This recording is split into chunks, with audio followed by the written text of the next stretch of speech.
Now then, Tom, Hello. JCB, Fastrac Product Specialist. You guys have clearly been busy with one or two side projects with the Fastrac. You're well and truly in the limelight, but what about your regular sort of everyday farm Fastrac products? What have you been doing there? So we're using the home show here at LAMMA to really showcase the updates as we go to stage 5 with the machines. So both the 4000 and the 8000 series we've upgraded to meet the new stage 5 legislation. So the big thing is we've added a DPF onto the tractor from that side of things. What we have tried to do though is make sure that we didn't want to just put a big can on the side of the tractor that might reduce visibility. So we've packaged the DPF into the existing pannier profiles on the machine. You'll see both on the 4000 series and the 8000. So that visibility hasn't been lost, despite the fact we've added the DPF in there, which is sort of necessary to get that legislation. Alongside that, we've brought a number of product updates out to really improve performance on both machines. With 4000, we've uprated both the front and rear axles, so increasing the carrying capacities on front and rear. You see we're showing this off, sort of the capabilities with having the dual wheel on this machine on the stand here. Is that something particular that's sort of been in demand, by your customers or even potential future customers? It does. There has been some demand for it. It does depend on the regions in terms of the systems that they're using.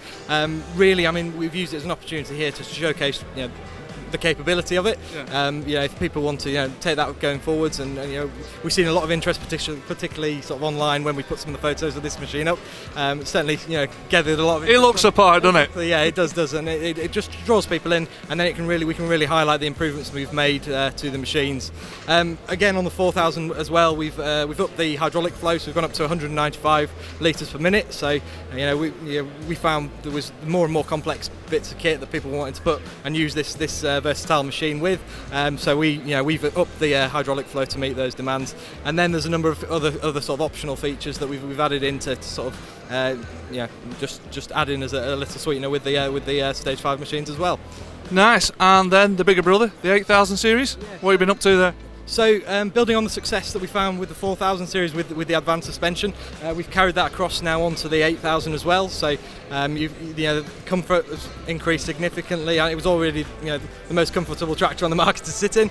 So just for those that are a bit unsure about your advanced suspension, can you just explain that a little bit as well? Yeah, so we've moved from a coil spring and damper on the front of the tractor and single acting hydraulic suspension on the rear to it's what we call the advanced suspension, which is it's double acting hydropneumatic suspension all the way around. So it controls both the bounce and the rebound on the tractor. So again, it's cushioning the blows, but also being able to put that power back down to the ground where it's needed. I was going to say, apart from comfort, what are the other benefits to this sort of like double acting suspension, if you will? Well, the Fastrac concept, as you can see sort of from the design of the tractor, it's very different to a conventional machine where you've got a lot of weight on the rear axle and big wheels at the back. We've gone for although there are slightly bigger wheels on the rear of the 8000, we still maintain a 50-50 or near 50-50 weight. So you've got to make that front axle work for its money. Exactly. So the benefits of having that suspension is all four corners of the tractor are working to maintain traction, put that power down to the ground. It's okay to have it under the bonnet, but if you can't get it to the ground, then it's no use to anyone. So that's why that the suspension gives that added tractive effort down to the ground, as well as increasing the ride comfort, but the handling increases as well. It feels so planted on the road. We've added the anti-roll bar on the front there as well, so in high-speed cornering on the road, it really feels like it's planted and you're in full control of the machine at all times. Yeah. And in terms of Fastrac evolution, obviously, currently we've got the 4000, we've got the 8000. How do you see this, the Fastrac developing sort of like within the next 5 years? Well, as you've seen from some of the work we've been doing with the special projects teams and the fastest tractor. I never noticed. no, it's a fairly low-key element of the stand, but we're always looking at ways to improve. We're always taking customer feedback on board. We've had a big, obviously big challenge to get Stage 5 launched. Now we can really take some more of that customer feedback on board to develop the tractor. We're already confident this machine will perform as well in the field as it does on the road, and it punch above its weight in the power categories that we work in.